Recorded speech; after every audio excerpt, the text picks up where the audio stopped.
Hoje nós estamos com o grande Siena, que ele veio aqui pra gente resolver um barulho na suspensão.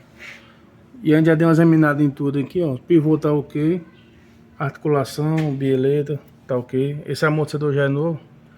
E o único defeito que a gente encontrou foi só esse aqui, ó. O terminal de direção dele tá com folga.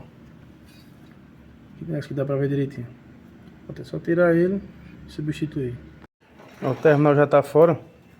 E esses terminais ele tem lado aqui, ó. Ele tem essa curva.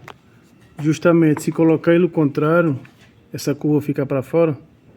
Quando fizer o giro que o pneu topar aqui no final, essa parte aqui, ó, vai ficar pegando na chumbada ou aqui na lateral da roda. Então é sempre para frente essa curva.